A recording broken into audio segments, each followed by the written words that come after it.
salty. This is by far the best gift my players have ever gotten for me.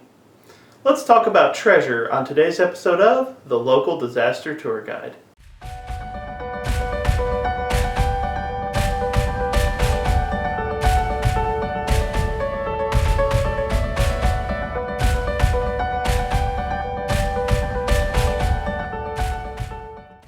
Hello everyone and welcome. My name is Mark and I am the Local Disaster Tour Guide. That's right, I'm a storyteller who would never dream of giving the party a cursed item. Welcome to my channel where we talk about role-playing games like Pathfinder and Starfinder. Today we're going to be doing the third video in my Crafting Your Campaign series.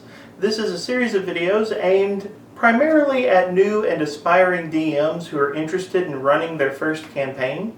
But this conversation is open to anyone and everyone who would like to participate. The art and science of storytelling can be a little bit overwhelming, and the first trip to sit behind the Dungeon Master's screen can be a daunting task.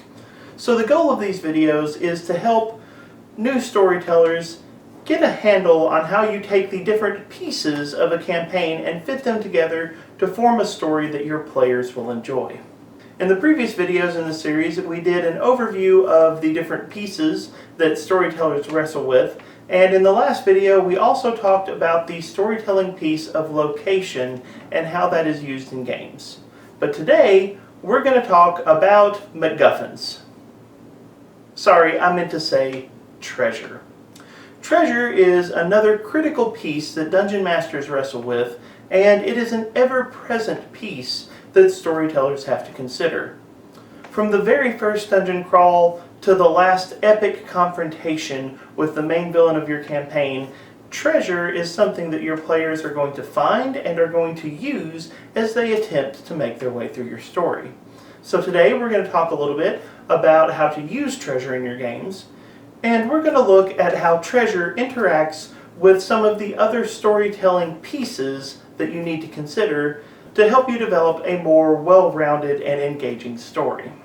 This video is going to be divided into two parts: the treasure as McGuffins half and the treasure as a storytelling tool half. In each video, I like to look at both what something is as a standalone item in your game, and then also how you can use that particular concept as a storytelling tool.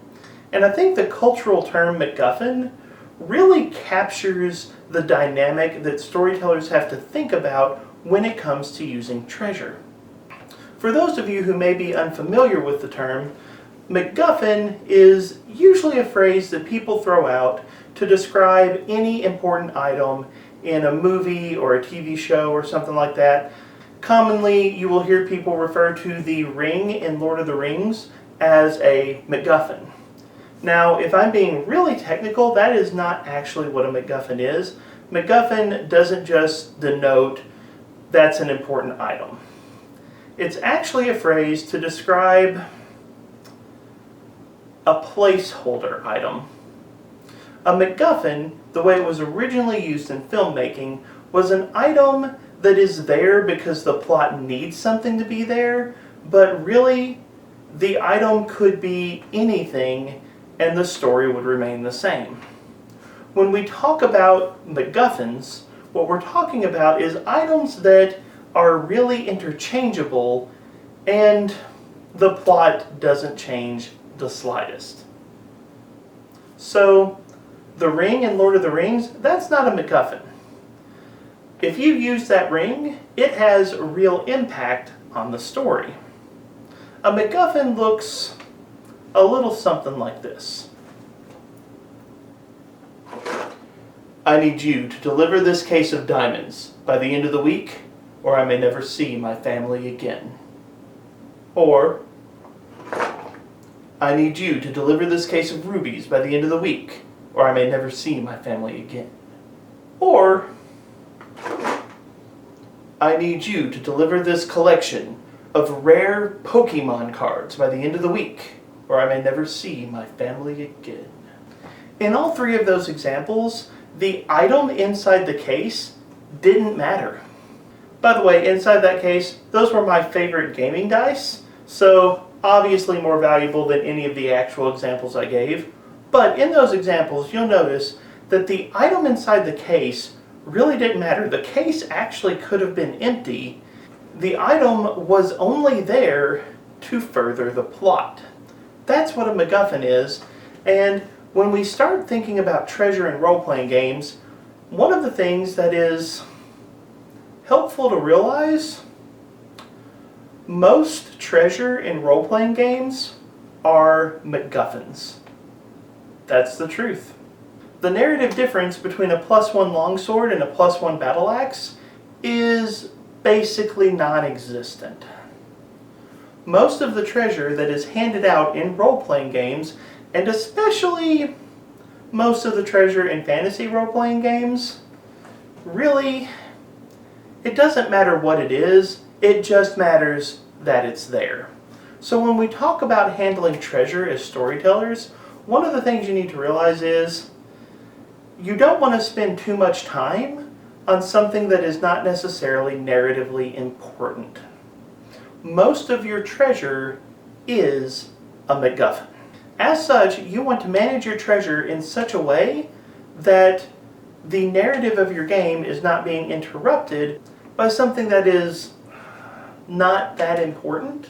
I've seen a lot of storytellers really struggle with using treasure and giving out treasure in their games, and honestly, I've been one of those storytellers. Treasure systems in games like Dungeons and Dragons and Pathfinder can be really, really overwhelming. There is a lot to take in, there's a lot to think about, and you can get buried under a pile of not very impactful things. So when you start thinking about treasure as a new storyteller, there are basically 2 rules that you need to keep in mind.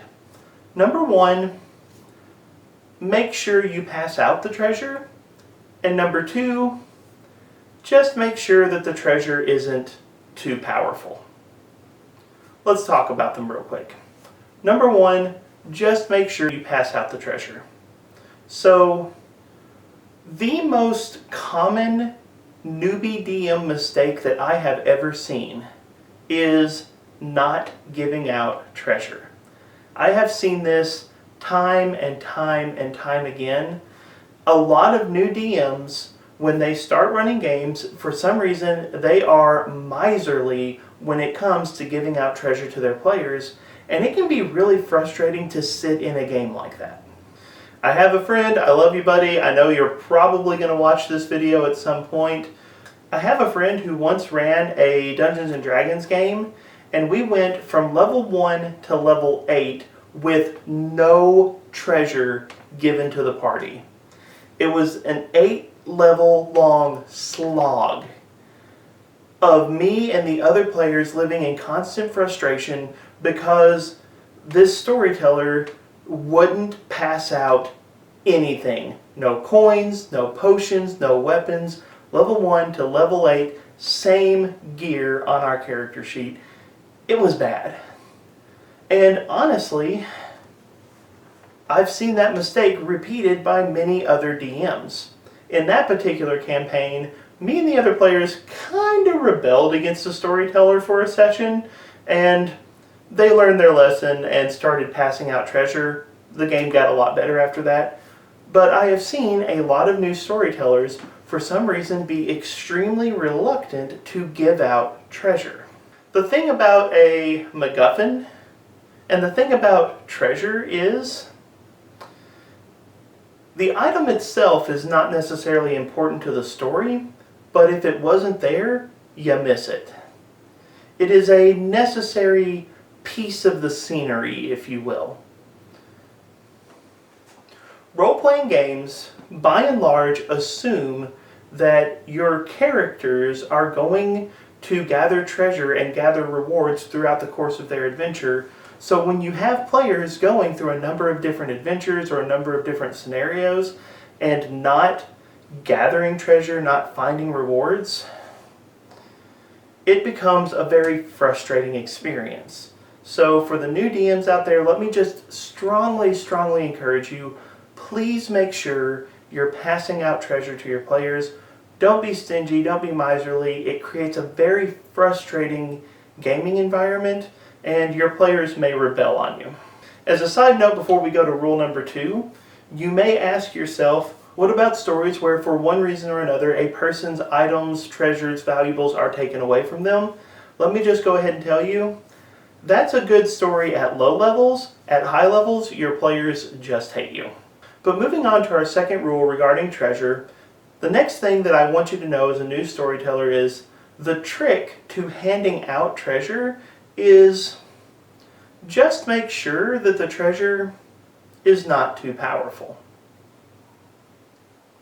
Going back to that problem of miserly DMs, I think there's a very understandable psychological drive behind that behavior. And my theory is this: I think that DMs are afraid to give out treasure because they're worried about the balance of the game. They don't want their players to get too strong. They don't want their players to be overwhelming. They don't want players to steamroll encounters. They want the game to be challenging. And I think dungeon masters, especially new dungeon masters, are afraid to give out treasure because they're afraid that the encounters and the story are going to become too easy. This fear of making the PCs too strong ends up harming the story because the PCs don't actually have gear that the game assumes that they're going to find and acquire. So, how can a DM distribute treasure in such a way that the players are getting what they need without worrying about, is this too much? Well, there's an important distinction that I think is a benefit for every storyteller who realizes it, and that's, you don't have to worry about too much treasure, you have to worry about too powerful treasure. Now, that may seem like the same thing, but let me give you an example to help you understand the difference. Imagine that you are playing a fighter in a fantasy role-playing game such as Dungeons & Dragons or Pathfinder, and your storyteller gives you two options. They will give you one of two rewards, and they promise that both rewards will have the exact same gold value. The first option is a +3 weapon of your choice. The second option is a number of +1 weapons of any variety whose total value equals that single +3 weapon. Let me ask, which one do you choose? Well, if you know how the mechanics of the game work, you choose that +3 weapon every time. Why is that? Well, that +3 weapon has a greater impact on the game than all of those +1 weapons combined. Barring unusual circumstances, repeated treasure of the same type suffers from the law of diminishing returns. A number of +1 weapons eventually reaches a point where you kinda don't care about them because your character can only use so many +1 weapons. I have a +1 sword in this hand, I have a +1 sword in that hand, and all of those other +1 weapons that the DM tried to give me are just sitting in my backpack waiting for a merchant to show up so I can sell them. When the value of your treasure is concentrated in a single item, it is far more impactful on the game than when your treasure is spread out among a wide number of weaker items. So, what can you learn from this as a storyteller? Well, it's simple. As long as you're not giving out those super powerful items, you don't have to worry too much about giving too many weaker items. Even if a character has a large number of healing potions, they can only drink so many around. In Pathfinder 2nd Edition, every item in the game has an item level. So if you look at a magic sword, or a potion, or a magical cloak, or a particular suit of armor, it will tell you what level that item is, and you can very quickly as a storyteller determine if that item is appropriate to the power level of your party. If your party is level 3 and the item is level 6, maybe save it for a few adventures and let them level up first. By the same token, if your party is level 4 and you have a number of level 3 or level 4 items, you can reasonably assume that those are safe to give to the party because it is a reasonable representation of what the party could be expected to possess and use during an encounter. Not every game has items broken down by individual level like that, but even in games like Dungeons & Dragons, they have things like minor, moderate, and major treasures. They have treasure tables broken down on different scales that show you when you can expect for particular items to begin to show up in a game.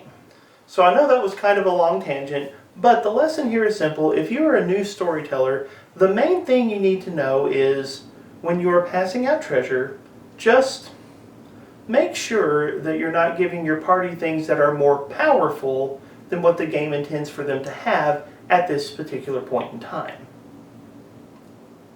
Now, there are a couple of side cases on treasure as McGuffins that we need to talk about real quick before we get into treasure as a storytelling tool. The first side case is this: how should a storyteller handle a situation where the party has been given too much treasure? Maybe you gave them an item that is just too powerful. Maybe you did give them so many low-level items that you actually broke the rule of redundancy and proceeded to the rule of absurdity, and now the party is more powerful than they should be. Well, you have some options. You can deal with it in-game or out-of-game. Let's start with out-of-game. There is nothing wrong with going to your group or to a particular group member and saying, hey, I made a mistake as a storyteller. The item or items I have given you are just too much and they're throwing off the balance of the game. Can we do something about this? Most players are really reasonable, and especially if you're a new storyteller, they are more than likely going to be perfectly fine toning down the item or setting the item aside until a more appropriate time. Don't be afraid to handle the conversation out of game. But there are in-game options as well. If you have given your players too much treasure, one of the psychological quirks I have very quickly observed is you give somebody too much money, they will start spending like they have no concept that that money can run out. So, if your party has too much treasure, give them things to pour that money into. Would they like to talk to a particular member of the nobility or the royalty? Well, purchase these expensive tickets and you can go to that exclusive ball. Or maybe give them an NPC ally with shoddy gear. But it just so happens that the NPC ally is the perfect character type to use all of those extra +1 weapons and armor that the party just kind of has laying around. 5 sessions from now, when that NPC ally wanders off, I'm willing to bet the party doesn't even realize he walked off with a bunch of their treasure. There are plenty of ways in-game to convince players to give or use their money that can restore the treasure balance if you find that it has gotten out of hand. However, I will give you this warning. Emotionally, it is a lot easier for your players if they give their items away than if you take the items away. This is an important psychological thing to note for new storytellers. If players feel like you are just trying to cheat them of their gear, they are going to latch on to those items like their life depends on it. If they wake up and their gear has just been stolen haphazardly, they're going to feel cheated and it's going to harm the game. But if you give them opportunities to use that surplus gear in the game, you can get things back on track and they may never even know the difference. Still, if it is an extreme case where you just made a gigantic blunder and the game is being thrown way out of balance, I do recommend use an out-of-game conversation to get things back on course. So with all of that in mind, how do I recommend that storytellers manage unimportant treasure, the McGuffins of their story? Well, in games like Pathfinder and Dungeons and Dragons, one of the things that they often have is a character wealth by level table. Use that. That thing is magic, and even as an experienced storyteller, that has been a wonderful shorthand for the treasure that I don't want to think too hard about. As a hypothetical example, when your players level up, if they should have about 10,000 gold more than they did at the previous level, stop and think. How much treasure did I give them throughout their adventures? I think I gave them about 1,000 gold. Hey guys, here's 9,000 more. What do you know? Magically, they're at the exact number they're supposed to be. And I know that may sound immersion breaking, but there are several ways that you can do this without necessarily throwing off your story. One is simply just to plan major treasure dumps around the time you plan for your players to level up. If you know that your players need about 10,000 gold by the time that they level up, plan out a quest. Give them some minor treasures along the way. Let them find a few interesting items. But then, when they complete their quest and conveniently level up, the person who hired them drops a fantastic reward in thanks for everything that they have done. Congratulations, you just found a shortcut for character wealth that feels perfectly natural within the game. Another slightly more advanced option for storytellers is, when characters level up, give them a certain amount of gold that they are allowed to use to buy items, but then tell them to explain how their character actually acquired their items. Maybe your characters did get paid, and maybe they did go shopping and buy the particular items that they want. Or maybe your characters come up with other explanations for their new gear. The savvy merchant in your party, maybe they bartered and traded until they got that exact item that they've had their eye on for months. Or maybe your barbarian participated in some gladiator games and won a fantastic new cloak as his prize. And all of that cool new gear that the rogue has, let's just not ask any questions about how he got that. Again, you have effectively shortcut through the unimportant treasure, but still kept it within the story and kept it from breaking the immersion of your players. The thing I want you to realize here is this: most treasure is not very critical to your story. Your players need it, it's a planned part of the game, it's set dressing that needs to be there, but it's not necessarily something that you as a storyteller need to spend a lot of time crafting or worrying about. Yes, if you enjoy digging into that stuff, go for it. But there are plenty of ways for you to save time on treasure that is truly not narratively significant in the story that you're trying to tell. But it's time to move on to more important treasures that we need to think about a little more seriously as a DM. Most treasure may arguably be a McGuffin. It's set dressing, it's there, it needs to be there, but we don't need to think about it too hard. But there are some treasures in our game that are defining to our narrative. They play a central role, they are very impactful, and they are things that we really need to think about when we plan to use them in our game. It's time to talk about treasure as a storytelling tool. There are plenty of examples of treasure playing a very heavy role in stories all throughout our culture.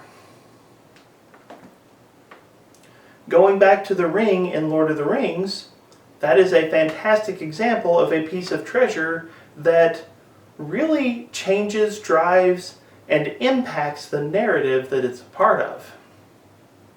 Some other examples that might come to mind could include such legends as Excalibur, or even modern examples like Luke Skywalker's lightsaber.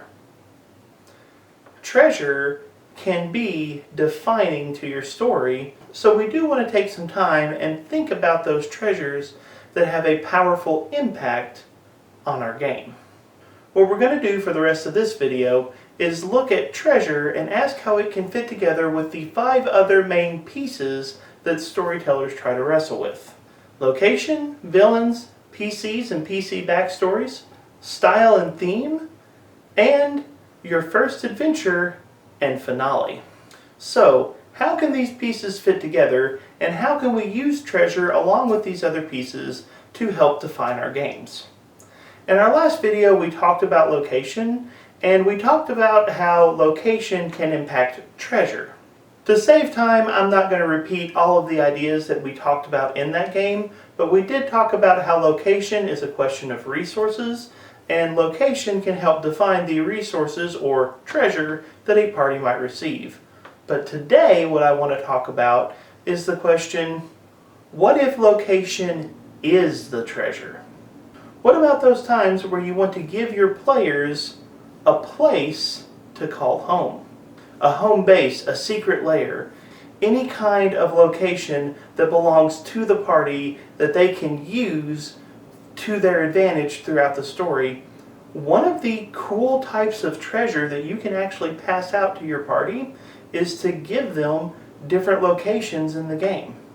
A classic example from fantasy role-playing would be to give your party their own castle.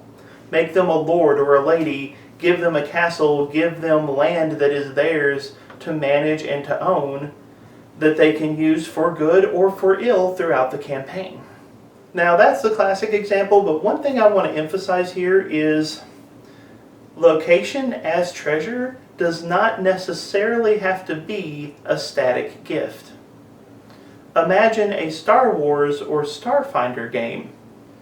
Giving the player characters their own starship is functionally giving them a location as treasure. That starship can be an adventure location. There are many different events and stories that can happen from that particular gift, and yet it is still a treasure that your party is definitely going to enjoy and want to use. The primary thing that you want to think about when you're considering using location as treasure in your games is basically, will my party be able to use this? Giving your party their own castle is really great as long as you don't plan on sending your party to the opposite side of the world for half of the campaign. What good is a castle that they never see? If you want to give your players a home base or a particular resource that is theirs to manage and to use, they have to be able to use it. So when you think about using location as treasure, as a DM, what you really have to think about is, do I want to make this a reoccurring place, a reoccurring theme inside my game? If you're not willing to use it reasonably regularly, you probably don't need to give it out as treasure. But if it is something that you can use, and if it is something that you can weave into the larger narrative, this can be a fantastic form of treasure that a lot of players are naturally going to love and become very engaged with. Next up is villains. How does treasure and your villains interact with one another? Well, there are a ton of classic storytelling tropes that you can use here as a storyteller. One of the oldest is the treasure that your PCs has that the villain needs. One of the easiest ways you can motivate your villain to go after your heroes is to give your heroes something that the villain knows that they need. By putting your players in possession of an important or powerful piece of treasure that the villain is trying to acquire, you naturally create drama and tension, and the story naturally develops. If you're trying to figure out a way to spur conflict in your story, simply make sure that your villains want what your players have. Of course, another important trope to consider when we're talking about treasure and villains is the gear that your villain is going to use. We've all seen the incredible villains in TV shows and movies and books and all other sorts of media.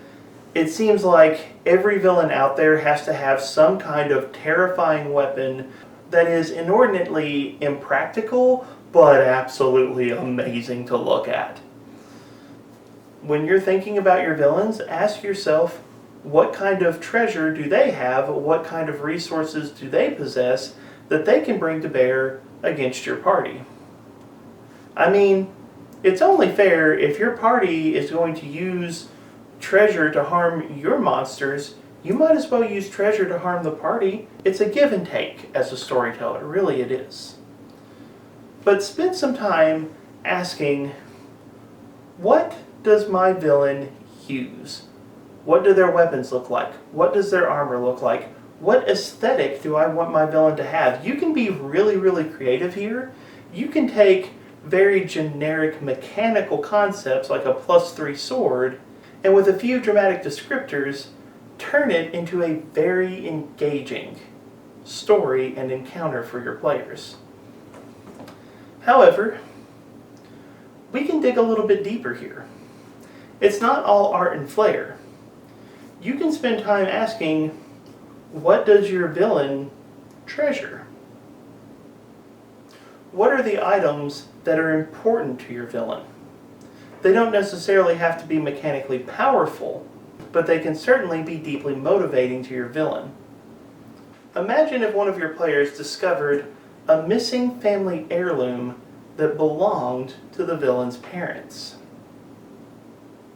Suddenly, you have given your players a powerful negotiating chip when they have to interact with the villain. Thinking about the treasure that the villain has, or the treasure that the villain wants, or the treasure that the villain is deeply attached to, can give you all sorts of story opportunities. Next up is treasure and player characters or player character backstories, and I'll go ahead and admit this is kind of the hardest piece to fit together, especially when you're talking about player character backstories. How can you use a player character's backstory at level 20 to generate treasure? Honestly, you're a good storyteller if you can figure out the answer to that, because that is a really complicated question. But in general, it is a good idea to ask what kind of treasure is valuable to your players or would be important to them on the basis of the story around that character. There are a myriad of ways that this can go, but let me give you a simple one. This is a trope that you see in fantasy stories all the time, and it is a powerful trope, the family heirloom.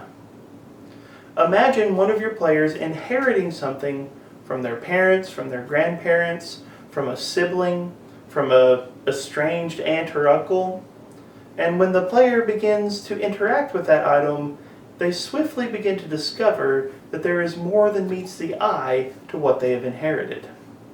A family heirloom can have a lot of emotional weight and introduce interesting treasure into your game. Now, how useful your player character's backstory will be when it comes to designing treasure is to an extent contingent upon your players and their level of creativity, but you can help them out. You can ask your players while they're developing their characters, what sort of things does their character value? What sort of things does their character want? What sort of things would their character seek out? There are a lot of easy examples here. If someone is playing a wizard, they would probably be deeply interested in old spell books or old scrolls or other repositories of arcane lore. If you know that that is something that one of your PCs is going to seek out, that's something you can easily include in a game. As a storyteller, it doesn't take much effort to talk to your players while they're developing the characters and ask some questions and then use their answers to help develop items and treasure that you might want to drop into the game at a later date. As a swift example of this in my games, I have a player who really loves the hero cards from the Pathfinder setting. They love to make characters that are built around the hero cards. They really enjoy that concept. And recently, I allowed them to design a unique set of hero cards that is now a canon item inside my version of the Galarian campaign setting. and I know they totally plan on playing a character who's going to go out and find those cards one of these days. That's something I know they're interested in, and so that's a treasure that I can plan for in my game. Talk to your players, find out what their character goals and motivations are, and craft treasures that will naturally fit well. But what about treasure and style or theme? Well, much like location, treasure is a powerful tool in conveying the style or themes that you want to use with your story. Changing the type of treasure that you give out can very quickly modify the type of story that you're trying to tell. Imagine a modern war game of some kind. If you give your party a radio, and if you give your party pieces of a broken radio that they can try to repair, you are automatically telling two very different stories. In gritty or survival-oriented stories, you don't want to hand out full treasure, but you want to hand out resources that intelligent and crafty players could potentially repair or somehow use to their advantage. The treasure by itself is not very useful, but the creative potential is there. Sometimes you will see discussions of things like high magic and low magic games. This is another area where the treasure that you pass out can very quickly convey the type of game that you want to tell. If you want to do a very high magic game, there are potion vendors in every town, sometimes multiple potion vendors found throughout the town. Whereas in a low magic game, characters might find a healing potion only once every few sessions, and suddenly that healing potion is a very, very valuable resource. Changing when and how you pass out treasure can very powerfully impact the style or the theme of your story. So what you want to do here is you just want to pause and ask, what kind of story am I telling? Now obviously, this covers a wide variety of possible stories and possible games, and I cannot possibly go into every permutation of this question, but when you think about this question, there are going to be some very obvious things that are going to come to mind. When you think about certain types of stories, you will very quickly realize there are certain items or types of items that need to be present. Here's a simple example. If you are running a Star Wars game and no one gets a lightsaber, you're doing it wrong. Yeah, I know I'm probably going to get some hate in the comments on that one, but think about how iconic the lightsaber is to Star Wars. If your players are in a Star Wars game, that is something that they expect, that they anticipate, and it is something that is naturally going to be significant to the story. A lightsaber is a critical element, but you'll note it's also an element that comes with a lot of narrative weight. There are items like that in every different type of story, and with a little reflection, you can figure out what those items need to be. So I do realize that treasure and story and theme, that's a little bit of a vaguer conversation, but it is going to be very unique to the game that you want to tell. Think about your story, think about the style that you're using, think about the themes that you want to convey, and then begin to ask yourself, what should the treasure look like in this type of story? And I promise you there are going to be some very obvious examples that you can use to convey your story, and it will help your players engage with the tale that you are telling.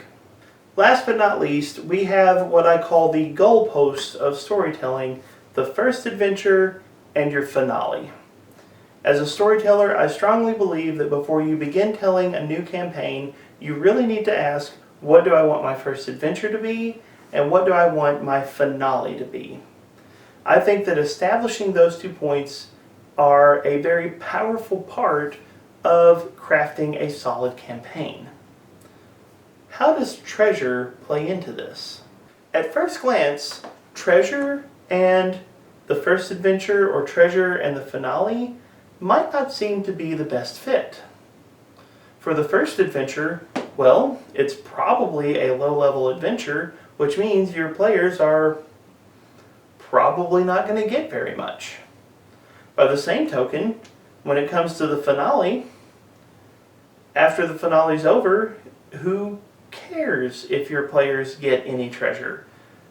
Even if they win something, the game is over. So how does treasure interact with these particular elements? Well, let's start with the finale. Obviously, one way that treasure interacts with the finale is when your characters are fighting for something. If there is an artifact, if there is a particularly powerful item that your characters and your villains are both trying to get, the finale is the confrontation to determine who controls that item. That is a very obvious way that treasure and the finale can interact. But there's another more important thing that I think you should consider as a storyteller. What treasure does your party need during the finale? This is a storytelling trope that you will see all over the place, but it gets used a lot because it's a lot of fun. The Sword of Destiny, or other generically important items. We've all seen this storytelling trope. The hero has to find the thing so they can beat the villain, and that thing is the only thing that can beat the villain. Now, I will say you can play with this trope in some entertaining ways. The movie Wonder Woman did a good job kind of playing around with this trope with the Godslayer sword, but this is a trope that we see all over the place, and it is a trope because it's a fun thing to do in stories. Ask yourself, what do the players need if they are going to win this particular finale? And suddenly you have a big driver for your story. If your players need a particular spell, then they cannot confront the villain until they have found that spell or created that spell. If they need a particular sword, obviously they're going to have to go on an adventure to acquire the sword or to acquire the materials necessary to repair said sword. See the Masamune in most video games ever. When you think about the treasure that your players will need for that confrontation, you naturally build story structure that will lead up to that grand finale, to that final confrontation. So ask yourself, what is my party going to need in that moment? And then begin to lay out the steps leading up to that moment on the basis of the treasure or the items that they need to find.